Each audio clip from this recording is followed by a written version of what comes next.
નમસ્કાર, વડિયાના વાવડમાં આપનું હાર્દિક સ્વાગત છે। 21/2/2026ના પરિપત્રની સૂચના મુજબ પીજીવીસીએલ દ્વારા જે લોકોના લાઇટ બિલ બાકી હોય તેને 24મી ફેબ્રુઆરી સુધીમાં ભરી આપવાનું જાહેર કરવામાં આવ્યું હતું। ત્યારબાદ 25મીએ પીજીવીસીએલ ડિસ્કનેક્શન માટેની મેગા ડ્રાઈવ યોજશે તેવી સમાચાર પત્રોના માધ્યમથી અને અલગ અલગ માધ્યમોથી જાહેરાત કરવામાં આવી હતી, પરંતુ વડિયામાં આ મેગા ડ્રાઈવનું સુરસુર્યું થતું જોવા મળી રહ્યું છે। પીજીવીસીએલે એવું જણાવ્યું હતું કે ભાઈ અન્ય ડિવિઝનના લોકો એટલે કે વડિયાની અંદર ડિસ્કનેક્શન માટે બીજા સેન્ટરની અંદરથી ટીમો આવશે અને મોટી મેગા ડ્રાઈવ યોજશે અને બધા લોકોના ડિસ્કનેક્શન કરશે, પરંતુ સવારના જ પીજીવીસીએલની મુલાકાત લેતા પીજીવીસીએલના નાયબ ઇજનેર દ્વારા એક મીટિંગ બોલાવવામાં આવી હતી અને એની અંદર વડિયાના જ સ્ટાફને ડિસ્કનેક્શન માટેની ઉઘરાણાની યાદી સોંપવામાં આવી હતી।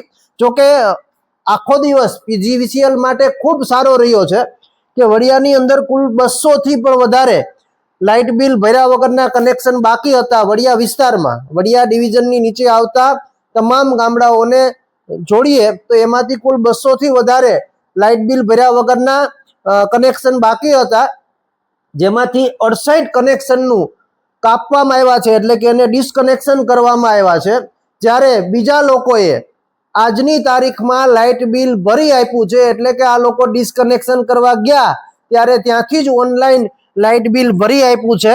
તો આવા એક દિવસની અંદર વડિયા પીજીવીસીએલે 5,92,000 રૂપિયા વસૂલ કર્યા છે અને 68 વીજ કનેક્શનોને કાપવામાં આવ્યા છે।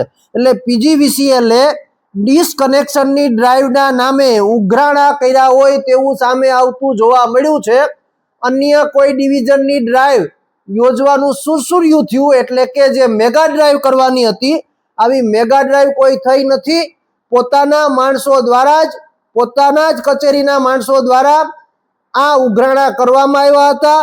વડિયા પીજીવીસીએલ દ્વારા 68 વીજ કનેક્શન કાપવામાં આવ્યા હતા, અન્યના બિલ ભરાઈ દેવામાં આવ્યા હતા અને એક દિવસની અંદર વડિયા પીજીવીસીએલ દ્વારા 5,92,000 ની વસૂલાત કરવામાં આવી હતી બાકી વીજ બિલ પેટેની।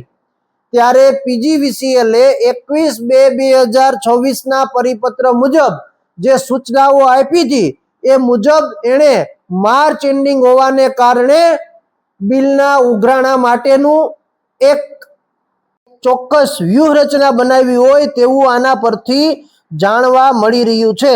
ખેર, અંતે પીજીવીસીએલને એક દિવસમાં 5,92,000ની આવક તો નોંધાઈ, લોકોએ પોતાના બાકી બિલો ભર્યા, આજ નહીં તો કાલ ભરવાના જ હોય છે, પરંતુ પીજીવીસીએલે જે મેગા ડ્રાઈવ યોજવાનું કહ્યું હતું તેનું તો સુરસુર્યું જ થયું।